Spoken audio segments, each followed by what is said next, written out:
Прилепскиот кризен штаб ги засилува мерките за заштита од COVID-19, откако денеска се регистрирани првите двајца заболени од вирусот во Прилеп.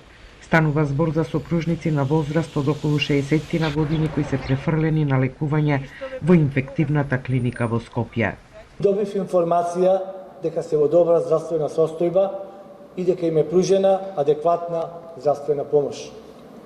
Со ова сакам да им дадам поддршка за побрзо оздравување. Меѓутоа, и да ги охрабрам сите оние кои имале и најмал контакт со потенцијални пренесители да се пријават за да можат надлежните здравствени работници побрзо да реагираат. Од Центарот за јавно здравје во Прилеп подоцна ќе одговорат на прашањата како се заразиле двајцата сопружници, кои известно е дека не патувале надвор од државата.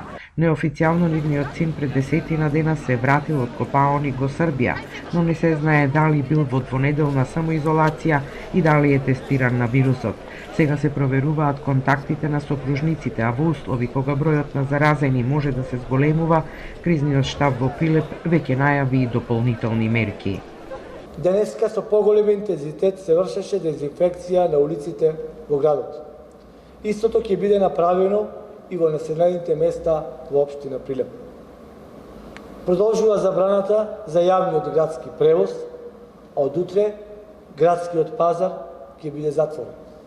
Градоначалникот Јовановски уште еднаш ги повика граѓаните да се однесуваат внимателно и одговорно, откако денеска за прв пат вирусот COVID-19 е регистриран кај Двелица во Прилеп.